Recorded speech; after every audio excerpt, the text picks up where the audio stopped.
When I was quite young, 9, 10 years old, I had constant dreams where I was flying over a landscape, looking down at it obliquely, and it was unfolding in front of me like a movie would. And it was just like a wonderful, wonderful feeling. So I spent the better part of my career trying to recreate that feeling in paintings.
Well, I think maintaining curiosity is the key to being an artist. I think it's the key to being an interesting person, too.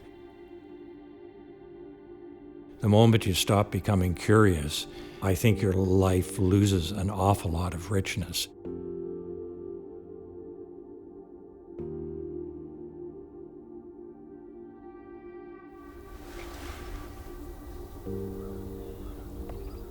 He's landing down on that point.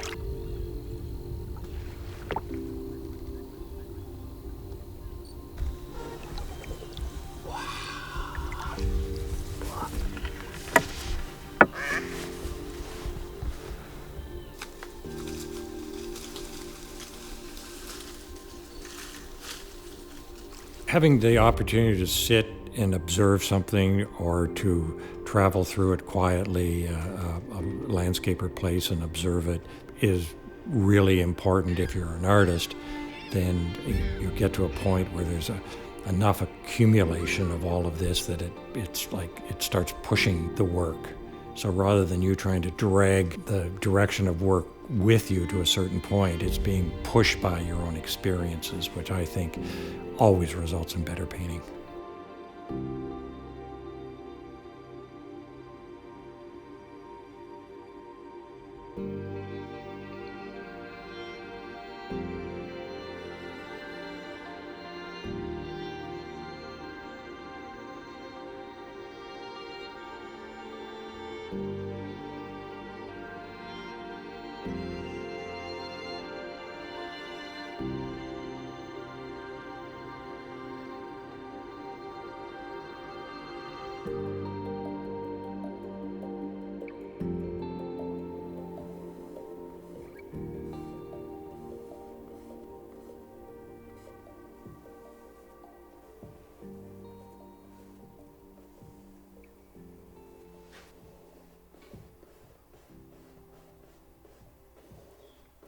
Well, I've always been interested in people that have lived in an area long enough that they move with real ease and grace through the landscape. They're just aware of everything that's going on, and they're also very aware of the movement of particular species, especially the ones they were trying to trap or hunt.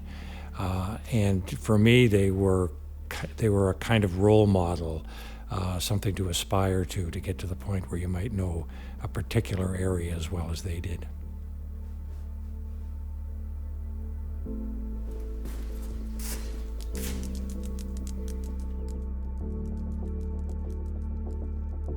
Well, we had a huge fire 2 years ago north of the Key River all the way up to the Pickerel River, so about 20 miles north of us, but it burnt a very, very large tract of the Canadian Shield. And I think that pushed a lot of animals, certainly at the time of the fire, pushed them out from the fire. But it's not an environment that's rich enough to sustain all of them any longer because it's so heavily burnt over. So I think there are lots of species that moved south, north, east, and west, but the ones that moved south a lot, I think, came down into our area. So we're seeing 2 sets of bald eagles rather than 1 set of bald eagles. So it sort of increased the population in our area to the extent that the area has enough food to sustain them.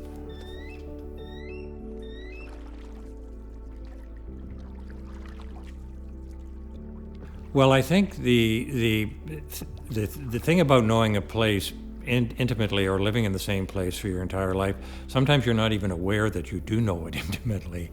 It just because you build this intimate knowledge slowly over time and it accumulates, so there's no one gigantic leap that you make. But when you get to my age, which is 70 years old, you feel like you and it are one, not you are separate from it.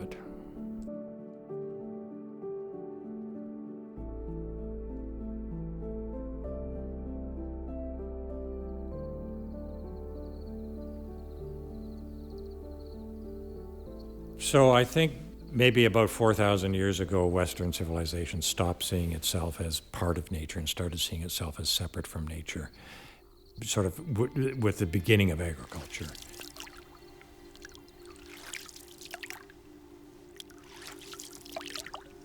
It's very difficult for us to see ourselves as part of it, but I think we have to.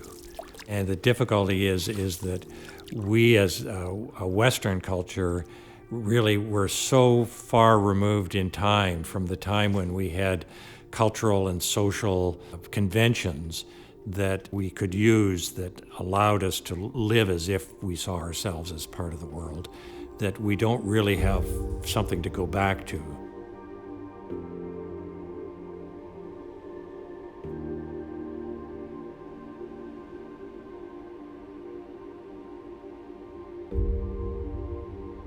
It was clear to me when I lived in indigenous communities in the North that people had a very different way of understanding who they were in the world. And indigenous cultures very often have not lost that ability to see themselves as part of nature. And I think it's why in trying to find solutions about how we can reimagine our place in the world, we often look to what indigenous cultures are doing. But the truth is, we need to find our own way. We can learn lots from them, but we can't be them.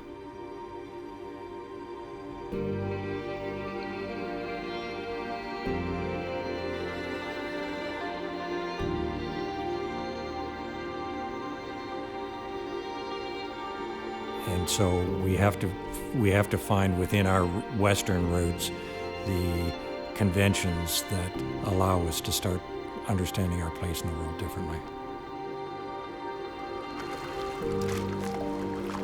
A start for that would just be spending more time watching what's happening.